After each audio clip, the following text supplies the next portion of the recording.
Goteiras no apartamento alugado. Quem deve pagar? É o inquilino ou o proprietário?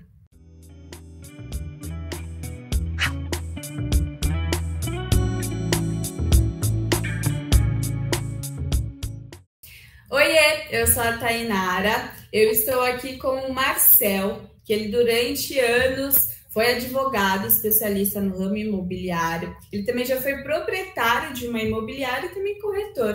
E atualmente ele é diretor de marketing do grupo SP Imóvel. Tudo bem, Marcel?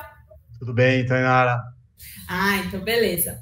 Bom, gente, assim como eu já falei no início, né, do vídeo, que a gente falou sobre goteiras, né? A pergunta da vez é com relação às goteiras em um apartamento alugado. Quem deve arcar com ela? Então, a proposta desse conteúdo é a gente ter um jogo rápido, onde a gente pegou uma questão de uma pessoa que nos acompanha aqui no nosso canal no YouTube, que é a Maria da Glória, onde ela perguntou o seguinte, tá? E o Marcel veio aqui para nos responder. Eu vou ler aqui a pergunta para ficar um pouquinho mais fácil, tá? Então, ela falou o seguinte: eu aluguei um apartamento em São Paulo faz uns 2 meses. E eu reparei inicialmente que haviam manchas no teto do banheiro que não constavam ali na vistoria. Mas eu não quis reclamar para o proprietário.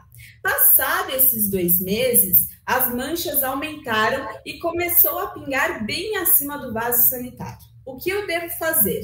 Quem deve pagar pela reforma? No caso, por incrível que pareça, não é o proprietário e nem o inquilino. É o morador do apartamento de cima, né? Porém, quem tem que acionar esse morador, geralmente é o locador, tá? Então, você, por exemplo, se tiver uma administradora envolvida, você manda uma notificação e mencionando, explicando sobre o tema, e o locador, ou seja, o proprietário, é quem tem que acionar o prédio para verificar se é um problema de coluna, que eles chamam até de uma coluna de água do prédio, ou se é o apartamento, algum vazamento no apartamento de cima, né?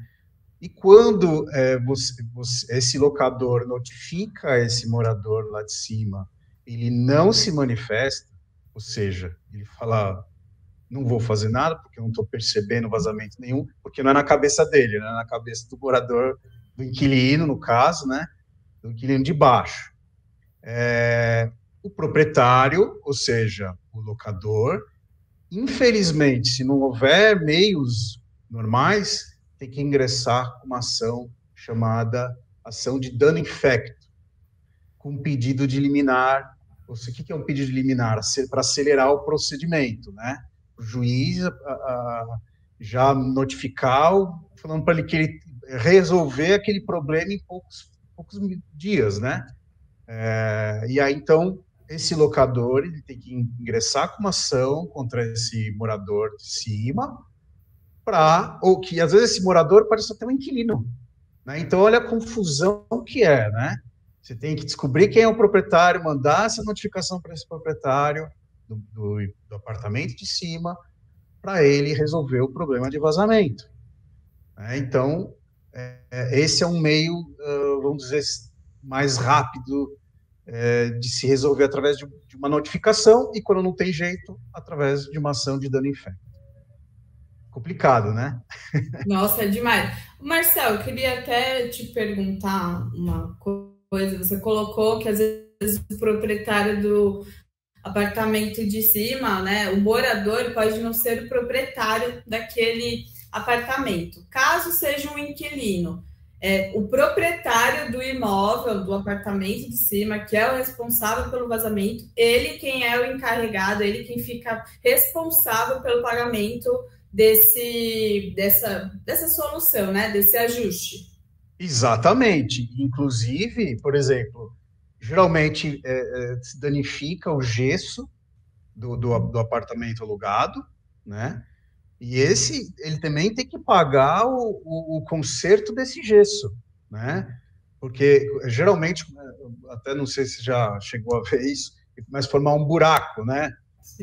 As goteiras começam a formar um buraco no gesso, o gesso vai se abrindo, vai danificando tudo, às vezes chega até cair um pedaço desse gesso, e aí esse proprietário do imóvel de cima tem que arcar com o conserto do vazamento, o conserto do gesso, e às vezes ele tem que pagar por danos, às vezes materiais e morais. Por quê? Porque o inquilino ficou incomodado com aquela goteira, e tem custos de processo e tudo mais, né?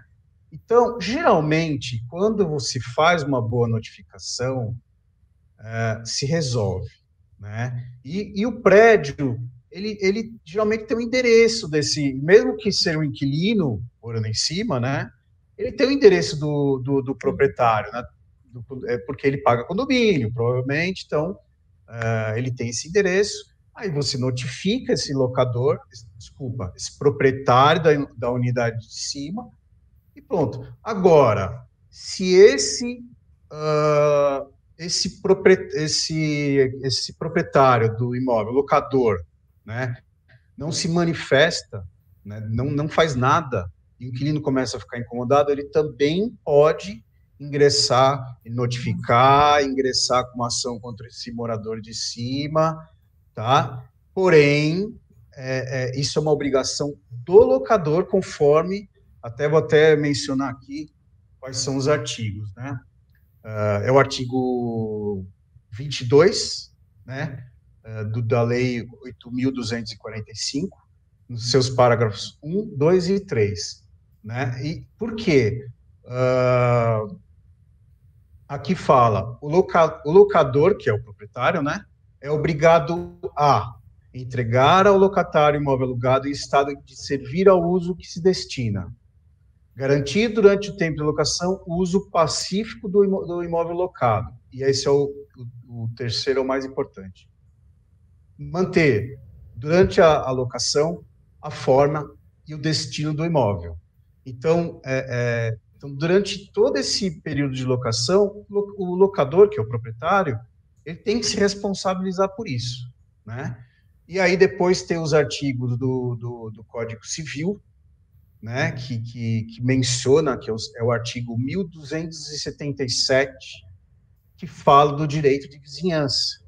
E ele explica toda essa questão de obrigações do vizinho, né, que está prejudicando, né? Você não tem que conviver com uma goteira em cima da sua cabeça, né?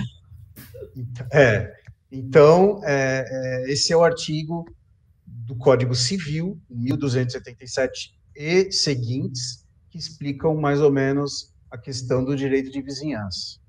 Isso acaba mostrando muito a importância de sempre ter um profissional intermediando, né? Então, entre o inquilino e o proprietário, porque numa situação até como essa que eu acabei de te perguntar, onde os dois apartamentos envolvidos tratam-se de imóveis alugados, então é muito importante ter um profissional intermediando ali para facilitar essa comunicação e principalmente a resolução desse problema, né? Às vezes a gente fica meio largado e aí o inquilino, principalmente ali do apartamento de baixo, ele acaba tendo muita dor de cabeça, né?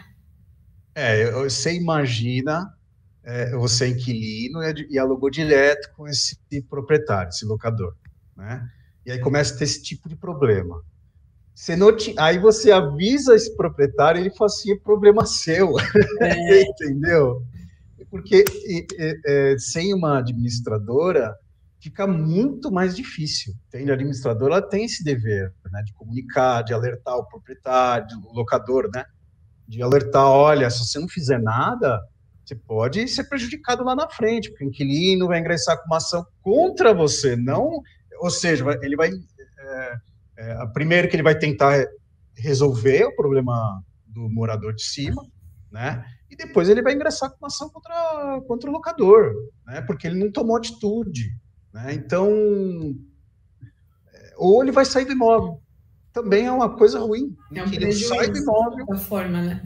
Ele pode sair, inclusive, ele pode sair do imóvel e não ter que pagar a multa, porque o locador não fez nada, entendeu? Ele não fez nada, ele está incomodado com a goteira, ele mandou a notificação, o locador não fez nada, então ele se dá o direito de sair, ele sai, não tem que pagar multa, e ainda pode ser que ele ingresse com uma ação para pedir indenização pelo caminhão de mudança, pelos problemas que ele causou, que ele teve de fazer a mudança, etc. e tal. Entende? Então, por isso que a administradora, nesse quesito, é sempre muito importante, né? E todas as vezes que eu leio as perguntas desses internautas através do YouTube, a grande maioria das vezes, os problemas graves não tem uma administradora, né? É quase, na grande maioria, ou administradoras, infelizmente, algumas não são muito boas, não são muito experientes, e acabam não dando muita atenção, né? E isso pode acarretar diversos prejuízos, né? Tanto inclusive não só para o inquilino, mas também para o locador que perde o inquilino, sim, entendeu? Aí o locador fala assim, mas nem fiquei sabendo. Por quê? Porque a imobiliária não tomou a atitude correta, e assim sucessivamente, né? Bom, Marcel, muito obrigada aí pelos seus esclarecimentos, e a gente espera que a Maria da Glória tenha tido esclarecida a sua dúvida e também tenha uma boa sorte para resolver aí essa situação, certo? E caso você que está assistindo este vídeo tenha alguma dúvida, coloque aqui nos comentários, que a gente está sempre de olho, e em breve, quem sabe, o Marcel não aparece por aqui para tirar essa dúvida sua, certo? Muito obrigada pela sua companhia, pela sua atenção, e até mais. Um beijo. Tchau, Tainá.